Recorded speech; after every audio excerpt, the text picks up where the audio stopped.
मध्य प्रदेश के मुख्यमंत्री श्री मोहन यादव जी का बहुत बहुत धन्यवाद इस मंच पर आने के लिए। हमेशा की तरह चेहरे पर मुस्कान, उल्लास, उमंग, उत्साह के साथ आपसे मुलाकात होती है। मध्य प्रदेश जो हिंदुस्तान के बिल्कुल दिल में बसता है, जो इसकी जगह है, ऐसे में मध्य प्रदेश 2047 के विकसित भारत के लिए अपना योगदान किस तरह से कर रहा है। महंगाई, रोजगार, शिक्षा व्यवस्था के मुद्दे पर मौजूदा सरकार जो घिरी हुई है, उसको लेकर मोहन यादव जी आगे कैसे बढ़ रहे हैं। किसानों के मोर्चे पर, क्योंकि कई बार लगातार इस तरह की खबरें आती हैं, उसको लेकर सरकार की ओर से क्या व्यवस्था की जा रही है, तमाम मुद्दों पर बेबाक आपसे बातचीत होगी। बहुत बहुत धन्यवाद एबीपी न्यूज के इस कॉन्क्लेव का हिस्सा बनने के लिए। कैसे हैं सर आप? बिल्कुल ठीक है। आपका भी एबीपी न्यूज के माध्यम से मैं अपनी मध्य प्रदेश सरकार की ओर से आपका अभिनंदन करता हूं और उम्मीद करता हूं कि आपके साथ ये संवाद का सत्र मेरे लिए भी और राज्य के लिए भी हितकारी होगा। देखिए, यहाँ पर आने के पहले आज आपने ईवी की सवारी की है। आप पेट्रोल डीजल बिल्कुल बचाने में लग गए हैं। मैं तस्वीरें देख रही थी, एक नई गाड़ी आपके काफिले में क्या आप उसी से आप चलेंगे? तो एक बिल्कुल जनरल सामान्य से सवाल के साथ शुरुआत करती हूँ। किसी की जिंदगी में जब भी कोई नई गाड़ी आती है तो चेहरे की मुस्कान बहुत बढ़ जाती है। आज आपको नई गाड़ी मिली है, आपको लग रहा है पेट्रोल डीजल की कटौती, उससे बचत होगी और इसके जरिए एक मैसेज भी जाएगा, और खुश हैं आप इससे? देखिए, गाड़ी तो कभी भी आएगी किसी के पास, तो उसके लिए प्रसन्नता का विषय है ही।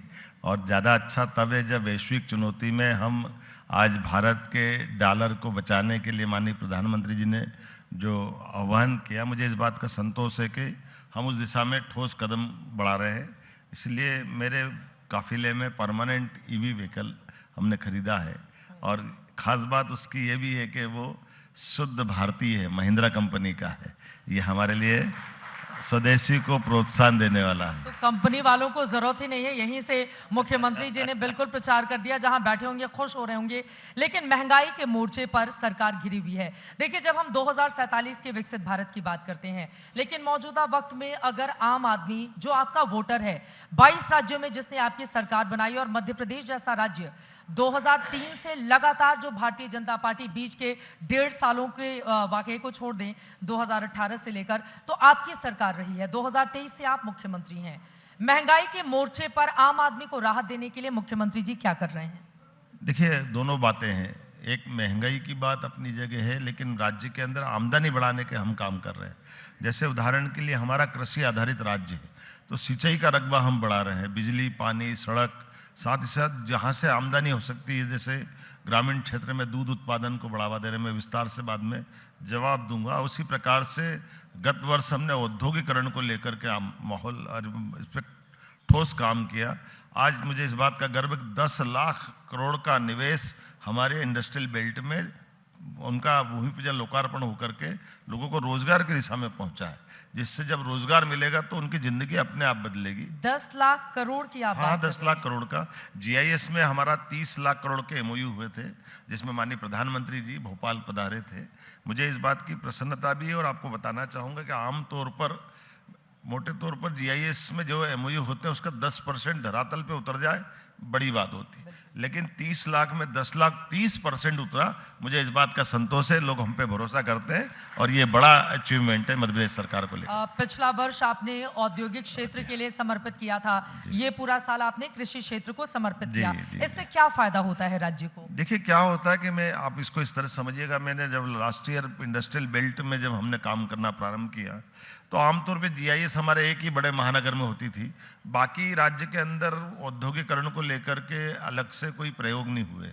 हमने कहा कि भाई हर संभाग में रीजनल इंडस्ट्री का एनक्लेव कराए, जैसे रीवा, सतना, खासकर ये बेल्ट में अपना रीवा में कराई, ऐसे नर्मदापुरम में हमने नर्मदापुरम प्रॉपर में करे, ऐसे ग्वालियर। मैं आपको जानकारी बताना चाहूँगा कि 1956 से मध्य प्रदेश की राजधानी भोपाल है, लेकिन जीआईएस वहाँ नहीं हुई आज तक। पहली बार जीआईएस हुई तो भोपाल जैसे नगर में नहीं होती है, ग्वालियर में नहीं होती है, जबलपुर में नहीं होती, तो ये बड़े बड़े महानगर है। हमने इनके अलावा भी छोटे छोटे कमिश्नरी हेडक्वार्टर पे जीआईएस कराते हुए जब काम किया, और हर एक अंचल का अपनी एक विशेषता है, उसको उस तरह से हमने मदद करते हुए एमएसएमई, हेवी इंडस्ट्री, हमने 18 पॉलिसियाँ लगाई।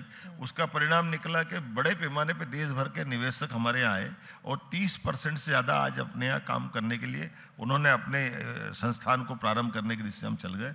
कई सारे कारखानों में तो प्रोडक्शन भी प्रारंभ हो गया। अच्छा, तो इसके जरिए कितना रोजगार राज्य सरकार उपलब्ध करा पाई है, क्या कोई आंकड़ा आप बताना चाहेंगे? लगभग आज की स्थिति में हमें बताना चाहूँगा कि 2 लाख से ज़्यादा लोगों को रोजगार मिला है, जिन पे लोग अपना काम कर रहे हैं, अपने लिए चला रहे हैं।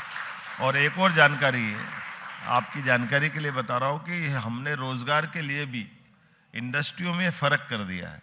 जैसे रोजगार आधारित इंडस्ट्री कोई लगाएगा जिसमें हमारे लोगों को रोजगार मिलने वाला है, तो पर लेबर 5,000 रुपया महीना 10 साल तक हमारी सरकार देने वाली है उस इंडस्ट्री को कि आप रोजगार दो, हम आपको ये मदद अलग से करें। तो रोजगार आधारित उद्योगों के लिए अलग से हमने पॉलिसी बनाई और बाकी कॉमन इंडस्ट्रियों में जो होता है उस तरह से उसको अलग प्रमोट कर रहे हैं। ठीक है, अपने दर्शकों की जानकारी के लिए मैं बता दूं, मुख्यमंत्री जी को सारे आंकड़े वाकड़े याद रहते हैं और देश की जनता को यह भी जानना चाहिए कि हिंदुस्तान में जितने भी राज्य हैं, अगर सबसे ज्यादा पढ़ा लिखा मुख्यमंत्री किसी एक राज्य का है तो वो मध्य प्रदेश के। न जाने कितनी डिग्रियां हैं, मैंने बहुत याद करने की, रटने की कोशिश की कि भाई ये मतलब एक तरफ काम करते थे, एक तरफ पढ़ते हुए चले जाते थे। तो आज ये बहुत बड़ी उपलब्धि है। यकीनन शिक्षा एक ऐसा माध्यम है जो आगे की राह हमारे लिए तय करती है। आप इतना पढ़ लिख गए, राज्य के बच्चों को पढ़ाने के लिए मुख्यमंत्री जी क्या व्यवस्था कर रहे हैं? सस्ती शिक्षा, अच्छी शिक्षा, पेपर लीक मुक्त शिक्षा, इसके लिए क्या उपाय किए जा रहे हैं?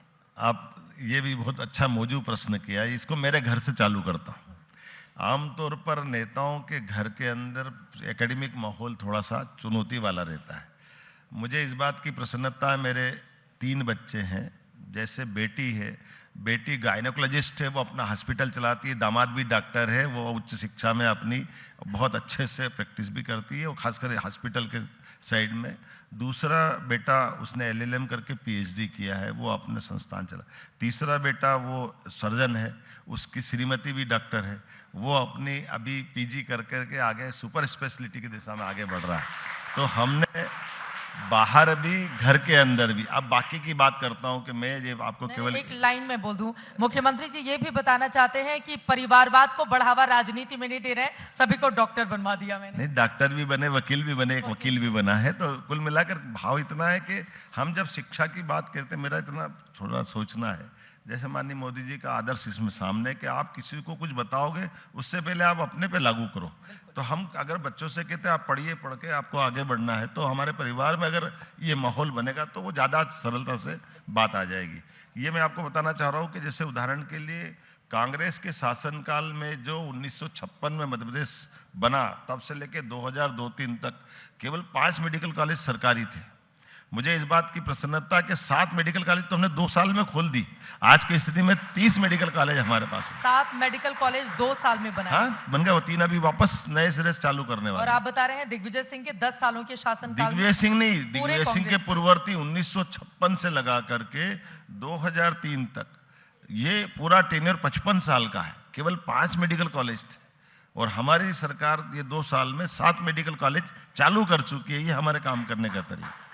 और PPP मॉडल पे वो अलग है, मैं उनके बारे में अलग बताऊंगा। इसके अलावा 3 गवर्नमेंट यूनिवर्सिटी, तीनों यूनिवर्सिटी, एक खरगोन की हमारी टंटिया मामा के नाम पे जो क्रांतिकारी 1857 के रहे, ऐसे हमारे तात्या टोपे झांसी की रानी के सेनापति रहे, उनके नाम पे गुना में एक रानी अवंतीबाई लोधी सागर विश्वविद्यालय, 3 सरकारी विश्वविद्यालय, 55 PM एक्सीलेंस कॉलेज जो नई शिक्षा नीति के परिप्रेक्ष्य में, और खास करके एग्रीकल्चर सेक्टर में लगभग 20,000 विद्यार्थियों के लिए हमने पढ़ाने की व्यवस्था की। कि हमने कहा कि BSc करना है, नॉर्मल BSc, सामान्य BSc करने के बजाय BSc अगर एग्रीकल्चर करेंगे तो अपने यहाँ खेती आधारित बहुत बड़ा स्कोप है। हमने उस पर काम किया और उसका रिजल्ट मिला। मुझे संतोष है कि एकेडमिक मामले में भी मध्य प्रदेश GIR में भी, और खास करके आप कभी इसका आंकड़ा देखना, हमारे अपने राज्य के अंदर ड्रॉप आउट हमारी सरकार के बनने तक 6% था। मुझे संतोष है आप 0% कर दिया। ये हमारे काम करने का तरीका। ड्रॉप आउट शून्य हो गया मध्य प्रदेश, बिल्कुल शून्य हो गया। और अभी तो आप आगे चल के देखना कि जैसे सांदीपनी विद्यालय जो हमने गवर्नमेंट के बनाए, तो गवर्नमेंट के बनाए हुए सांदीपनी विद्यालयों की भव्यता और उनके अंदर के सारे सब प्रकार के खेलने के, पढ़ने के, नए कोर्स के, अनुकूलता वाले जो स्कूल के लिए चाहिए वो सारी चीज़ें उपलब्ध है। इसके कारण से एक तरह से एकेडमिक माहौल खासकर एजुकेशन का, हायर एजुकेशन भी हो, टेक्निकल एजुकेशन भी और स्कूल एजुकेशन भी, सभी में समान रूप से बहुत अच्छी गति से हम चल रहे हैं। और यकीनन जब हम 2047 के विकसित भारत की बात करते हैं तो उसमें शिक्षा व्यवस्था सुदृढ़ होगी तभी आगे बढ़ेंगे, युवाओं को रोजगार मिलेगा, किसानों की स्थिति बेहतर होगी तो हम सब के लिए एक बेहतर स्थिति बनेगी और इन्हीं चुनौतियों से आपको पार भी पाना है। मुख्यमंत्री जी इतने बड़े बड़े काम कर रहे हैं, मंच पर आके आपने गिना भी दिया, फिर ये मध्य प्रदेश का हिंदू हृदय सम्राट क्यों बनना चाहते हैं आप? अब भोजशाला का मामला कोर्ट से सामने आया, श्रेय लेने के लिए आ गए बीजेपी के नेता बिल्कुल कि अब भव्य मंदिर बनवाएंगे, ऐसा करेंगे वैसा करेंगे। एक हाईकोर्ट के फैसले को चुनौती देने के लिए एक वर्ग पहुंच चुका है अब सुप्रीम कोर्ट। मैं माफ करना, आप दूसरे ढंग से बात कर रहे हैं। मैं किसी धर्म का अपमान नहीं कर रहा हूं, लेकिन क्या हिंदू धर्म में गर्व करना अपमान की बात है? मुझे ऐसा करना पड़ा तो 100 बार करूंगा मैं अपने धर्म के लिए, किसी को अपमानित करने का सवाल नहीं। लेकिन लोकतंत्र में दल के अलावा मैं जिस शासन की भूमिका को निभा रहा हूं, माफ करना, मैं आपके माध्यम से देश को भी बताना चाहूंगा, ये बदलते दौर का भारत है। बदलते दौर के अंदर दुनिया की सबसे बड़ी पॉपुलेशन का भारत यशस्वी प्रधानमंत्री के नेतृत्व में अपने लोकतंत्र की कितनी उत्कृष्ट मिसाल दे रहा है। जब सुप्रीम कोर्ट अब मामलों को कोर्ट न्यायालय में अटकाते लटकाते भटकाते नहीं है, उनके निराकरण करते हैं और देश उन पर कितना भरोसा करता है। राम मंदिर को लेकर कांग्रेस की सरकार और उनकी पूर्ववर्ती सरकार में हमेशा दंगे होते थे, लेकिन राम मंदिर के फैसले से 500 साल पुराना विवाद जनता ने सिरोधार्य किया, सुप्रीम कोर्ट का निर्णय, और भव्य दिव्य मंदिर बना है अयोध्या के अंदर। आज हमारे लिए सौभाग्य की बात भी है और ये लोकतंत्र में न्यायालय के फैसले का सम्मान भी है और सरकार के नाते से उस निर्णय को लागू कराने का सामर्थ्य भी है। जनता उसको उस भाव से देखती और उसी की अगली कड़ी में ये 750 साल पुराना मसला था। 500 साल के बाद ये 750 साल पुराना मसला था, जिस मसले को लेकर के गुलाम वंश के इल्तुतमिश शासक ने ये घटनाक्रम की थी। मुझे इस बात का संतोष है कि न्यायालय ने फैसला दिया, तो न्यायालय के फैसले को लगाने के लिए हमारी सरकार ने न्यायालय के निर्णय का पालन प्रारंभ कराया और मैं आपके माध्यम से मेरी राज्य की जनता को धन्यवाद भी देना चाहूँगा कि न्यायालय के निर्णय को इतनी अच्छे ढंग से लागू किया। मैं सबको धन्यवाद देना चाहूँगा। ये शासन के काम करने का तरीका भी है। आप अगर कोई असंतुष्ट है वो उस उच्च न्यायालय के बाद सर्वोच्च न्यायालय चला जाए, पहुंचे भी हैं लोग, उससे कोई ना नहीं है। लेकिन हमारे लिए न्यायालय पे भरोसा करना, न्यायालय के निर्णय को लागू कराना, ये भी एक अच्छी बात है जिसमें बात करना चाहिए। आप लोग तो इतने आश्वस्त हो गए हैं ना कि ये मानकर बैठे हुए हैं कि मंदिर बनाने की भव्य तैयारी अभी से कर दो, माँ सरस्वती की मूर्ति भी लेकर आई जाए। हाईकोर्ट की ओर से ये टिप्पणी भी की गई थी, उसके लिए क्या प्रयास किया जा रहा है सरकार की ओर से? देखिए, ये फिर आपने बहुत अच्छा प्रश्न उठाया कि हमारे लिए भारत का, अगर माननीय प्रधानमंत्री जी का उस घोष वाक्य को याद करेंगे कि विरासत से विकास की ओर, हम केवल विकास की बात करेंगे ऐसा नहीं, तो अतीत के काल से भारत की बहुत गौरवशाली विरासत रही है और विरासतों में हमारे आर्कियोलॉजी से लेकर के कई प्रकार के अलग अलग क्षेत्रों में बहुत अच्छे प्रकार के हमारे उत्कृष्ट निर्माण के अद्भुत शिल्प हैं। ऐसे में वो काल के प्रभाव में जब हम गुलाम थे तो लोग पता नहीं कितने प्रकार से अलग अलग म्यूजियम में चले गए।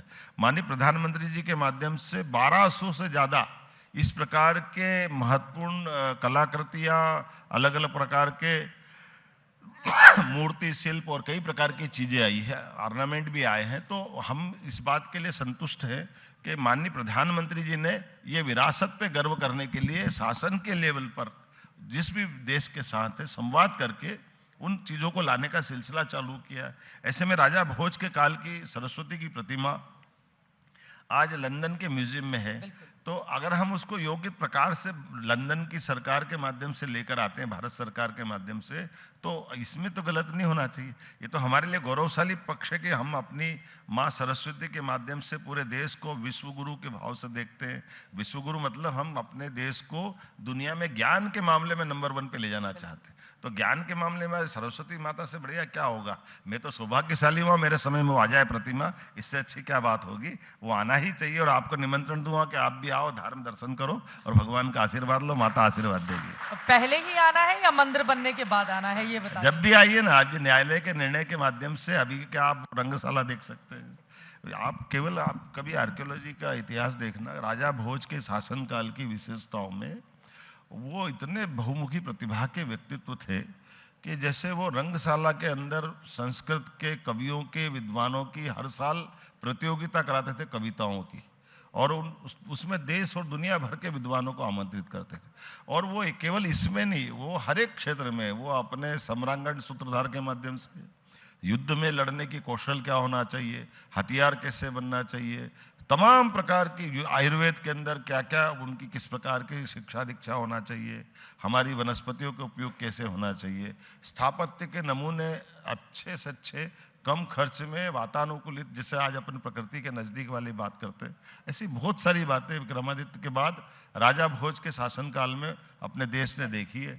ऐसे में ये रंगशाला भोजशाला उसी का एक हिस्सा है। मुझे गर्व है कि धार की वो भोजशाला में मैं स्वयं दर्शन करने गया और वो स्थापत्य के नमूने देख करके आनंद लिया। तो तैयारी हो रही है, तैयारी एक और मंदिर को नया रंग देने की। दोबारा न्यायालय ने जो निर्देश दिया उसका पालन करा रहे। उसको रंगशाला के नाते से सरस्वती माँ का जो वाग्देवी मंदिर है उस नाते से रखा है। अलग से हम अपना और भी कुछ बनाना होगा तो काफ़ी ज़मीन है, बनाएंगे, लेकिन धार्मिक पर्यटन के माध्यम से जैसे आपको बताना चाहूँगा कि बाबा महाकाल का महालोक मंदिर बना उज्जैन में, माननीय प्रधानमंत्री जी ने लोकार्पित किया 2022 के बाद। उसके पहले विश्वनाथ धाम हुआ। तो ये देवस्थान के माध्यम से भी हमारा धार्मिक पर्यटन का बड़ा एक सेक्टर खुलता है। इकोनॉमी की दृष्टि से कई प्रकार लोगों को रोजगार मिलता है। तो ऐसे जहाँ जिसकी संभावना है, मुझे गर्व है धार में इसके माध्यम से पर्यटन के नए द्वार खुलेंगे और हम उस दिशा में आगे बढ़ रहे हैं। अब भोजशाला को लेकर सरकार कैसे बढ़ेगी आगे? आप कह रहे हैं मेरे ही कार्यकाल में हो जाए तो अच्छा है, और आपके ऊपर तो वैसे भी भगवान शिव का ही सीधा आशीर्वाद है। उज्जैन से आप आते हैं, पहले शिक्षा मंत्री रहे और उसके बाद सीधे मुख्यमंत्री के दायित्व का निर्वहन आपकी ओर से किया जा रहा है। लेकिन बिना हिंदू मुस्लिम के तो बीजेपी के नेताओं की दाल ही नहीं गलती है। और आजकल तो ऐसा लग रहा है यूपी के सीएम हो, असम के मुख्यमंत्री हो, पंजाब के मुख्यमंत्री हो, मध्य प्रदेश के मुख्य, आपस में ही कॉम्पिटिशन चल रहा है कि कौन कितना बड़ा हिंदूवादी नेता साबित हो सकता है। और इसके लिए आप यूसीसी भी लेकर आए हैं और गरज बरस कर आप उसके बारे में जानकारी भी देते हैं। देखिए, ये आपका दृष्टिकोण है। आप बताइए, ये देश एक है? एक है, बिल्कुल एक है। इस देश के नागरिक एक है, तो वो एक समान कानून क्यों नहीं लगना चाहिए? इसमें क्या तकलीफ आएगी? ये लगाने के लिए तो बात कर रहे हैं हम, इससे आगे क्या कर रहे हैं? एक देश, एक विधान, एक प्रधान, एक निशान और एक कानून, इसमें गलत क्या है? तो इसमें कुछ गलत नहीं है।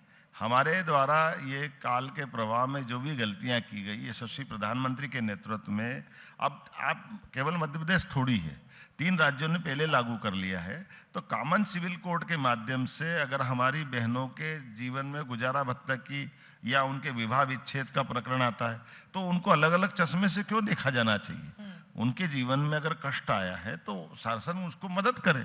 कब तक प्रक्रिया पूरी कर ली जाएगी यूसीसी की? मान के चलिए कि जुलाई के हमारे वर्षाकालीन सत्र के पहले पहले मध्य प्रदेश वो राज्य होगा जहाँ यूसीसी लागू हो जाएगा। और अगर ऐसा होता है तो बड़े राज्यों में मध्य प्रदेश पहला राज्य बनेगा जिसने यूसीसी को लागू किया। आप कह रहे हैं 1 महीने और, ये महीना और अगला महीना, हाँ। मतलब जुलाई तक हमने अपनी माननीय सुप्रीम कोर्ट की रिटायर्ड न्यायाधीश के नेतृत्व में एक कमेटी बना दी है। कमेटियों ने अपनी सब कमेटी बना दी और हमारे 55 जिलों में सबके सुझाव आमंत्रित कर रहे हैं, सभी वर्गों के, सभी धर्मगुरुओं के, सब जनता के बीच में और सब प्रकार के संसाधनों के साथ बात करने के लिए कि आपको जो सुझाव देना, जैसे हमने क्लियर किया है कि हम आदिवासी भाई बहनों को इससे दूर रखेंगे, तो वो उनका वो भी बात, क्योंकि मध्य प्रदेश में, इस देश में सबसे ज्यादा आदिवासियों की तादाद, इसलिए हमने कहा कि इसको नहीं रखेंगे, इसी प्रकार से अलग रखा जाएगा। उनको उनके रीति रिवाज मनाने के लिए छूट दी जाएगी। ऐसे घुमंतु अर्ध घुमंतु एक हमारे पास समाज बड़ी। तो आप ये बता रहे हैं कि मध्य प्रदेश की जो आबादी है उसमें से जो 21% जो हमारे आदिवासी भाई बहन है उनके रीति रिवाज अलग रखा जाएगा, तो बाकी लोगों को यूसीसी में शामिल किया उस तरह से वो अपने उस बात को समझते भी हैं। तो इस भाव को लेके हमने अपना दृष्टिकोण सामने लाए और यही गुजरात में भी हुआ है। वो लोग तैयार नहीं हुए, आप लोगों ने बातचीत की होगी या पहले ही सरकार ने पहले से है ना, हमारी पॉलिसी है कि हम अपने इस भाव को लेके चल रहे हैं कि वो कोई बहुत गलत नहीं है और कॉमन नहीं है करीब करीब, तो इसलिए कोई गलत नहीं। वोट बैंक खिसकने का भी डर होगा ना कि अगर ज्यादा, तो मुस्लिम लोग तो वोट देते नहीं है, आदिवासियों का भर भर के वोट मिलता है। एक मिनट चित्रा जी, ये कहना गलत है कि मुस्लिम लोग वोट नहीं देते। ये आपको आंकड़ा बताऊंगा कि हमारे राज्य के अंदर भी और राज्य के बाहर भी, और माननीय प्रधानमंत्री अटल बिहारी वाजपेयी ने अब्दुल कलाम आज़ाद जी को राष्ट्रपति बनाया कि नहीं बनाया, ये हमारी पार्टी का, ये हमारा अपना दृष्टिकोण है। अगर योग्य व्यक्ति है, काबिल व्यक्ति है, तो केवल राष्ट्रपति नहीं, उनको भारत रत्न भी दे करके सम्मानित करने का काम किया। ये हमारी सरकार की और हमारी पार्टी की विचारधारा। ये अलग बात है, कभी मौका पड़े कांग्रेस के लोगों से आप पूछना कि अब्दुल कलाम जी एक ही बार राष्ट्रपति क्यों बने, मनमोहन सिंह जी की सरकार बन गई और वो तो बहुत सारी बात करते हैं, तो उनको दूसरी बार, इतने योग्य व्यक्ति को भी दूसरी बार राष्ट्रपति नहीं बनाने का, और देश को पहली पाप महिला किसी के राष्ट्रपति सिर भी पे है। देने का काम किया ना कांग्रेस ने। नहीं। प्रतिभा पाटिल जी देश की पहली महिला मैंने ये राष्ट्रपति अभी महिला कलाम साहब के जाने के बाद। हमारा तो कहना है, अभी तो इतनी बात आ रही ना, आपने मुस्लिम की बात निकाली, मैं बहनों पे बात तो बाद में करूंगा, लेकिन ये भी बताए कांग्रेस कि अनुसूचित जाति भाई बहनों को क्यों राष्ट्रपति नहीं बनाया आज तक। हमारे लिए सौभाग्य की बात है, महामहिम राष्ट्रपति द्रौपदी मुर्मू को अगर किसी ने बनाया तो हमारी पार्टी के हमारे नेता ने बनाया, ये हमारे लिए सौभाग्य की बात।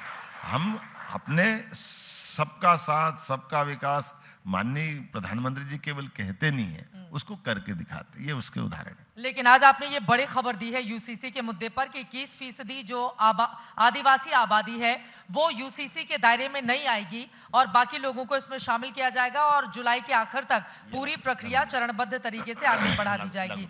रोल मॉडल कौन सा स्टेट बना है यूसीसी के लिए, आपके लिए? देखिए, रोल मॉडल तो जब 3 राज्यों में लग चुका है तो करीब करीब बहुत सारी चीज़ें कॉमन हो गई है, लेकिन फिर भी हर एक 50 किलोमीटर बाद रीति रिवाज बदल जाते हैं, व्यक्ति की भाषा बोली बदल जाती है, जीवन के बहुत सारे पक्ष बदल जाते हैं। ऐसे में मध्य प्रदेश के दायरे में जो अच्छा हो सकता है वो सब हम समाविष्ट करेंगे और खुले दिमाग से करेंगे, कोई जोर जबरदस्ती नहीं है।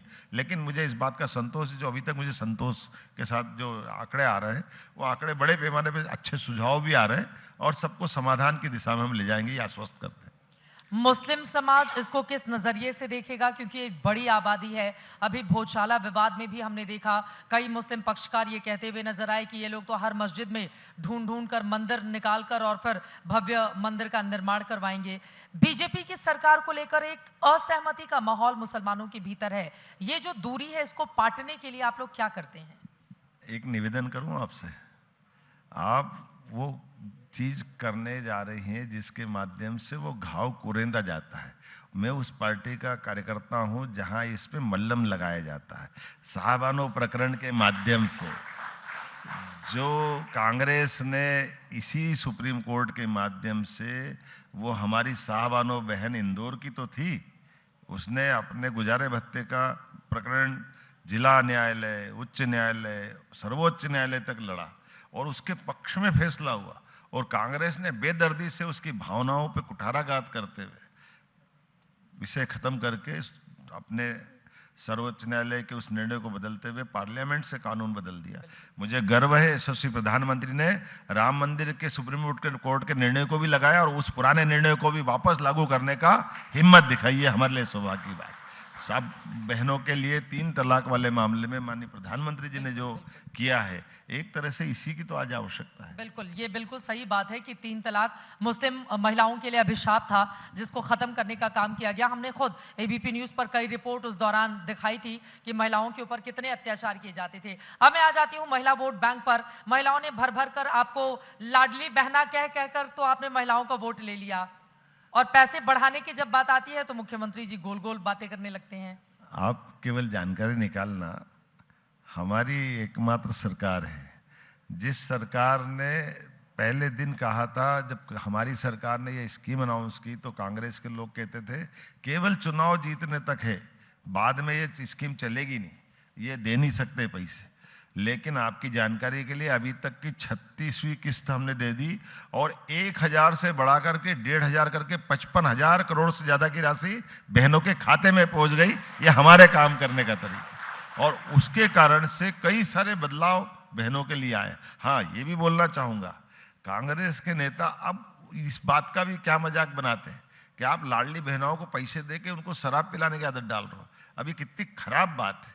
बहनें अपने जीवन में उनके अपनी जिंदगी का एक सबसे बड़ा पक्ष ये है कि वो घर के अंदर की धुरी है, घर की नींव है, वो अपने बच्चों के लिए, अपने बूढ़ों के लिए, परिवार के लिए जितना सेक्रीफाइस करती, सच में उसकी कोई किसी से तुलना का, कम से कम भारतीय परिवारों में उनकी भूमिका को नज़रअंदाज नहीं कर सकते। आदमी जरूर थोड़े दाएं बाएं हो जाएंगे, पैसा उड़ा देगा, लेकिन बहन 1 रुपया भी अपने लिए नहीं करती, वो परिवार के लिए करती। ऐसे में उनके बारे में ये भाव रखना, ये कांग्रेसियों के लिए भी शर्म की बात है। मैं इतना आपके सामने बोलना चाहूँगा कि ये जो बात बोलते हैं, बहुत गलत बात बोलते हैं। मुख्यमंत्री जी ने महिलाओं को लेकर जो कहा उस पर तो मैं 100% सहमत हूँ कि महिलाओं से घर रौनक होता है और वो कैसे उसको सजा सवार कर बहुत बचत के साथ आगे बढ़ती हैं। बहुत सारे और भी मध्य प्रदेश को लेकर सवाल हैं, लेकिन वक्त हमें दिखा रहा है कि हम आखिरी चरण में पहुंचते हुए चले जा रहे हैं। मुख्यमंत्री जी, आप लोगों के लिए बड़ी खुशी के दिन, अच्छे दिन नहीं आ गए हैं सरकार के लिए। 22 राज्यों में आपकी सरकार है, जहां जहां विपक्षी राज्य हैं वहां पर भी झगड़ा लगाते रहते हैं। अब कमलनाथ दिग्विजय जी के बीच में आप लोग मध्य प्रदेश में झगड़ा लगवाते हैं। वहां दीदी पिछले महीने की 4 तारीख को हारी क्या, आज 3 जून को हम बैठे हैं और आपने वहां भी झगड़ा लगा दिया। 60 विधायक अब अलग हो गए हैं ममता बनर्जी से। आप लोग बड़े खुश हो जाते हैं इससे, विपक्षी दलों को बिल्कुल छोटा कर दो, तोड़ दो। आप इसका उल्टी बात देखो। कांग्रेस को हमेशा सत्ता की चाशनी क्यों चाहिए? वो जीवन भर सत्ता की चाशनी छोड़ना क्यों नहीं चाहते? लोकतंत्र में वो हार गए, ये मानते क्यों नहीं है? उनके मन में हमेशा रहा कि हम तो पैदा ही सत्ता चलाने के लिए हुए, इसलिए जैसे ही सत्ता जाती है उनका इस प्रकार का व्यवहार आ जाता है। अरे हमारे से सीखो, हमने अपना लंबा समय 55 साल तक, और अकेले अटल बिहारी वाजपेयी 50 साल तक अपोजिशन में रह करके अपनी भूमिका के माध्यम से नेता प्रतिपक्ष की पद को भी गौरवान्वित किया, और 3 बार प्रधानमंत्री बनकर के उन्होंने 24 दलों को मिला के सरकार चला के दिखाई। यशस्वी प्रधानमंत्री ने अपने जीवन में पहला चुनाव, दूसरा चुनाव, तीसरा चुनाव गुजरात के अंदर स्थायी सरकार देते हुए गुजरात को सर्वाधिक समृद्ध राज्यों में लाए। अब देश के अंदर भी 12 साल का टेन्योर, ये वाकई इतना बड़ा टेन्योर नहीं है जितना बड़ा आजादी के बाद से का है। लेकिन आप देखो कितने मोर्चे पे प्रधानमंत्री जी काम कर रहे हैं। उनके लिए, हमारे लिए सौभाग्य की बात है प्रधानमंत्री जी का आज देश के अंदर नेतृत्व और दुनिया के सामने भारत के प्रधानमंत्री के रूप में नेतृत्व करना, ये पूरे देश के लिए गौरव की बात है। मुझे इस बात का गर्व है और ये लोकतंत्र के लिए भी गौरव की बात। आप बताइए, एक व्यक्ति अपने बलबूते पर जनता के साथ समर्थन मांग करके निकले और वो घटक दलों की, गठबंधन की 30 साल की बनी बनाई लाइन को तोड़ करके पूर्ण बहुमत की सरकार लाए, तो राज्य के लिए, देश के लिए पूर्ण बहुमत की सरकार लाना गलत है क्या? जनता के सामने आप बताओ, मनमोहन सिंह जी की सरकार थी, अब ये तो मनमोहन सिंह की सरकार हारने में भी दोष मोदी जी को देते हैं। सरकार तो तुम चला रहे थे, अब मोदी जी उस समय जनता जिताती है, तो ये किसके पहले वो ईवीएम को दोष देते थे, अभी एसआईआर की प्रक्रिया पर आप लोग को तो ये नाच न जाने आंगन टेढ़ा, ये कांग्रेस का अपना तरीका है। कांग्रेस इससे बाज नहीं आती। कांग्रेस को हो, कांग्रेस के साथ वालों को, अब ये अलग बात है कि जब चलता चुनाव है और राहुल गांधी जी छुट्टी मनाने कहीं भग जाते हैं। अरे भाई चुनाव चल रहा है, तुम चुनाव देखो। मैं बिहार के चुनाव में था, राहुल गांधी जी आपके भी बड़े फेवरेट सब्जेक्ट हैं। अब मौका मिल जाए बस। मैं क्या करूं, वो अपने आप में इतने रहस्यमय और इतने लोगों के लिए मैं शब्द में तो समझदारी से बोलना चाहूंगा। तो रहा है मन में कुछ और, लेकिन शब्द समझदारी से लेकिन मैं क्या करूं कि वो पप्पू के पप्पू रहते तो हम भी क्या करें, वो कब अपनी समझदारी दिखाएंगे। हम तो इतने उम्मीद करेंगे कि राहुल गांधी जी समझदारी से अपनी दल को, अपनी व्यवस्थाओं को, और उससे बढ़कर के वो अपोजिशन के लीडर हैं। ये बहुत गरिमा का पद है। इस गरिमा के पद में एक एक शब्द का बोलना, उनके द्वारा कोई बात, अब हमारे देश के अंदर संकट आता है पड़ोस के देश का, तो वो पड़ोस के देश की तारीफ कर देते हैं। सेना अगर मारने जाए उनको घर में घुस के, तो ये सबूत मांगने लग जाते हैं। अब इनके लिए क्या क्या बोला जाए, बताइए, आप ही बता दो, मेरे पास तो कुछ शब्द भी नहीं बचता है। इनकी हालत ही ऐसी है, क्या करें। सांसदों वाली उनकी पार्टी है। मैंने सवाल पूछा था ममता बनर्जी को लेकर, अभी 1 घंटे पहले मैंने खबर पड़ी 60 विधायक, कुल एक तो 80 थे, उसमें से 60 अब अलग हो गए। ममता बनर्जी की पार्टी टूट गई, वो लोग कह रहे हैं असली टीएमसी तो हम ही लोग हैं। और इसके पीछे क्या बीजेपी है, ममता बनर्जी की ओर से निशाना साधा। अब ये मेरे को बताओ, ये जो लोग टूटे वो हमारी पार्टी के थे क्या? किसी का कोई घर चलाने में वो सक्षम नहीं है, उनके घर के अंदर फूट फजोवत हो जाए, वो अच्छी ट्रेनिंग नहीं दे, तो उसका भी दोष हम पे दोगे? ये तो कोई बात नहीं हुई। हमारी 14 या जिस प्रकार से हमारे अलग अलग सरकारें हमारे राज्यों के अंदर चल रही है, तो हमारी कार्य पद्धति है, हमारे यहाँ काम करने के लिए सत्ता के पहले संगठन की शुद्धता चाहिए, शुचिता चाहिए, काम को करने का लंबा। आप बताइए, हमारे माननीय प्रधानमंत्री जी के एक एक राज्य के लिए गए निर्णय के बलबूते पर आज लोकतंत्र गौरवान्वित हो रहा है। लेकिन ममता जी ने जिस ढंग से आचरण किया है और जिस ढंग से वो अभी आचरण कर रही है, बेहतर होता कि वो हार गई, वो सिरोधारी करती, जनता के बीच अपना दोबारा जनाधार लेने के लिए 5 साल मेहनत करती। लेकिन आप बताओ, कभी तो कोट पहन के वकील वाला नाटक करने लग जाती है, कभी वो अपना कोई सड़क पे ड्रामा करने लग जाती। उनको रात दिन अभी सपना ही आ रहा कि वो मुख्यमंत्री है कि नहीं है, उनको नहीं मालूम है, तो इसका हम क्या करें। इसलिए उनके लोग परेशान हैं, उनके विधायक परेशान है कि आप ये कहना चाह रहे हैं कि ममता बनर्जी स्वीकार नहीं कर पा रही हैं कि अब वो मुख्यमंत्री नहीं रही? मैंने आप उनके आचरण से बताओ ना, हम भी, हमारी एक बार नहीं कई बार सरकारें चली गई, लेकिन हमने तो सिरोधार्य किया। हमारे इसी दिल्ली के अंदर एक वोट के आधार पर अटल बिहारी वाजपेयी जी की सरकार गई और उन्होंने कहा जो लोकतंत्र का निर्णय, और पूरी सरकार सुपुर्द करके जनता के सामने अपोजिशन में बैठ करके काम करा। वो तो अटल जी की सरकार थी तो ना, अटल अभी जी की की सरकार बीजेपी की बदल सरकार गई है नहीं है, ना। बीजेपी माननीय मोदी जी की सरकार। बीजेपी में भी तो बहुत फर्क आ गया है ना। अरे आप बताइए, अब विपक्ष के लोग आप लोगों को इतने पसंद आते हैं, आम आदमी पार्टी के 7 सांसद तुरंत आओ, दरवाजे खुले, फूल भी पहले पहुंच जाता है। उधर ममता बनर्जी की पार्टी के साथ उल्टा बोल रहे हैं। अभी द्रमुक के साथ बहनों के अधिकार को लेकर लोकसभा में तमाशा करा कांग्रेस ने, और जैसे विजय की सरकार आई तो 4 दिन नहीं लगे, 1 मिनट में द्रमुक को लात मारी और वो फट से कांग्रेस उनके गोदी में बैठ गई। ये कांग्रेस का चरित्र बता रहा है, बीजेपी का नहीं है। बीजेपी ऐसा कभी नहीं करती। बीजेपी तो अपने साथ वालों का भी ध्यान रखती है, अपने लोगों का भी ध्यान रखती है, और सच में लोकतंत्र के लिए आज के समय में जो हो सकता है वो सुशासन के लिए वो दृढ़ता के साथ काम करती है। आपकी बात से सहमति जताई जा सकती है। यही कारण है कि 4 राज्यों में कांग्रेस है और 22 राज्यों में एनडीए भारतीय जनता पार्टी की सरकार है। चलते चलते आखिरी सवाल, चूंकि उत्तर प्रदेश का चुनाव भी बिल्कुल सिर पे है और मोहन यादव जी जो आपका टाइटल है वो बड़ा काम करता है उत्तर प्रदेश में। एक यादव जी योगी जी को हराने में लगे हुए हैं और कहा जा रहा है मोहन यादव जी को भी बड़ी जिम्मेदारी देकर भेजा जाएगा उत्तर प्रदेश के यादवों को अपने पक्ष में करने के लिए। देखिए, हमारे यहाँ कोई जाति आधारित नेता की बात ही नहीं होती। हमारे लिए हम सब कार्यकर्ता हैं, और कार्यकर्ता के नाते से मुझे जहाँ भी भेजा जाता मैं वो काम करने जाऊँगा। और मैं नहीं, ये पूरे पार्टी का एक जैसा हमारा काम करने का तरीका है। आप बताइए, हमारे यहाँ राष्ट्रीय अध्यक्ष बने, प्रधानमंत्री बने, मुख्यमंत्री बने, उसको कोई लॉबिंग करने की जरूरत नहीं पड़ती। अपने आप ही पार्टी का नेतृत्व खड़ा करता है और वो काम करते हैं, और ये लोकतंत्र की खूबसूरती भी है। इसीलिए जो जाति आधारित संगठन है वो सब पराभव में जा रहा है, और ये जो भाजपा कमल खिलता जा रहा है, ये वर्तमान का समय है।